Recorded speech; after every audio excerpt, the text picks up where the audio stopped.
गुरुजी राधे राधे। राधे राधे। गुरुजी, आप ये कहते हो कि हमारे जीवन में जो भी कोई आता है, पति या बेटा या भाई बहन जो भी कोई हो, तो जीवन में अगर उसके द्वारा हमें कोई कष्ट मिलता है तो वो पूर्व जन्म का कुछ होता है। तो क्या मुझे भी इसी वजह से मेरे पति से कोई कुछ भी जो भी कष्ट है या जो भी कुछ है वो मिल रहा है? तो पति क्या कष्ट देते हैं आपको? गुरुजी, हमारी शादी के 8 साल हो गए हैं। शादी के बाद भी वो इस तरीके से रहते हैं जैसे कि कुंवारे लड़के हैं, उनके अंदर जिम्मेदारी वाला कुछ भी नहीं है। और अभी 4-5 महीने पहले जो पत्नी के लिए देखना एक तरीके से वो देख ले तो उसके मतलब बर्दाश्त से बिल्कुल बाहर है। मैंने अपने पति को अपने सास के घर में ही किसी और स्त्री के साथ देखा। इस कंडीशन में देखा कि मैं बता नहीं सकती हूँ। उसके बाद कौन स्त्री थी वो?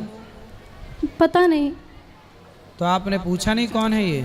हाँ, बंद कमरे में रात में थे, बस मुझे किसी तरीके से पता चला और जब मैंने गेट खुलवाया तो वो 2 दरवाजा थे, एक से निकल के भाग गए।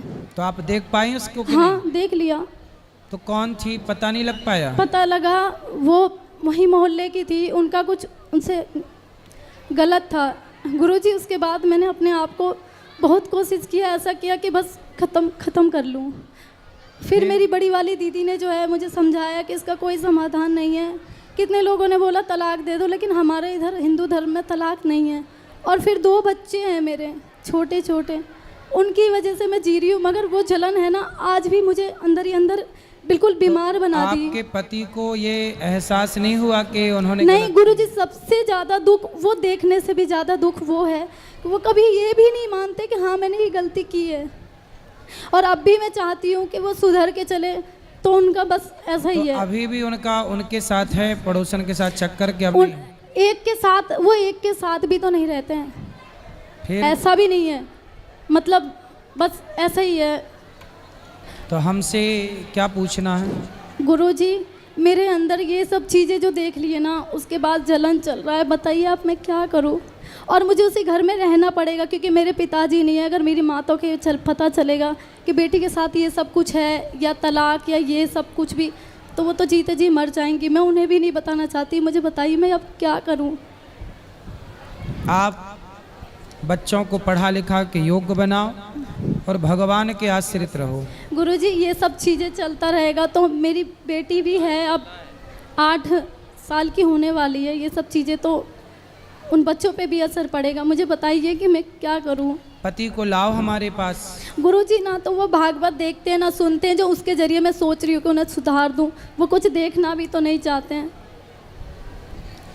जो पराई स्त्री के चक्कर में पड़ जाता है, सत्संग करते तो पढ़ते ही क्यों पराई नारी के चक्कर में? पढ़ ही इसलिए गए क्योंकि सत्संग से दूर हैं। अच्छाई से दूर होंगे तो बुराई तो हावी होगी। इतना कुछ न्यूज़ देखते हैं कि आजकल पत्नियां दूसरों के साथ मिलके क्या क्या पति के साथ करती है, फिर भी मैं ईमानदारी के साथ उनके साथ हूँ। मैं गुरुजी यही अभी चाहती तक हूँ। डर नहीं लगा पति को? क्यों? नहीं, क्योंकि मैं ऐसी हूँ ना। उन्हें पता है कि वो कहीं नहीं जाएगी, रोएगी धोएगी, कुछ दिन मायके चली जाएगी, फिर आ जाएगी। सही है। गुरुजी, ईमानदारी के साथ रहते हैं तो हमें ये मिलता है। अच्छी पत्नियां तो भी परेशानी। गुरुजी, वो देखे या ना देखे, लेकिन मैं दिखाऊंगी ज़रूर। आप कुछ उनके लिए ऐसा बोल दो जो शायद आपकी वो मान रख ले और मेरा आगे की गृहस्थी तो कुछ थोड़ा भाई उनसे यही है कि यदि आप चरित्रहीन होके चलोगे तो फिर आपकी बेटी, आपका बेटा वो कैसा आदर्श स्थापित करेगा, वो कैसे बनेंगे? इसलिए माँ बाप ही बच्चों के दर्पण होते हैं। बच्चे कहाँ देखते हैं? दर्पण में। दर्पण कौन है? माता पिता। माता पिता का चरित्र जितना अच्छा होगा उतने अच्छे चरित्रवान बच्चे होंगे, उतने अच्छे संस्कार वाले होंगे। माँ बाप का ही चरित्र भ्रष्ट होगा तो बच्चे सीखेंगे क्या? इसलिए बच्चों के लिए कम से कम समाज में अच्छी संतान दे के जाइए। ऐसे काम करिए जिस काम से आपका यश बढ़े। रावण ने भी पराई नारी के चक्कर में पड़कर अपना नाश कर लिया। अब आप पड़े हैं, इसलिए पराई स्त्री के चक्कर से बचना चाहिए। पर नारी पैनी छुरी, 3 तरफ से खाए, धन हरे यौवन हरे और घोर नरक ले जाए। और गुरुजी, सबसे बड़ी बात यह है कि ये सब कुछ मेरी सासू माँ को पता है, फिर भी वो लोग उनका सपोर्ट करते हैं।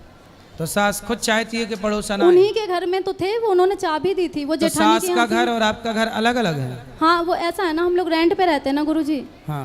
तो अभी एक छोटे वाले देवर की शादी नहीं हुई तो उनके साथ रहती हैं।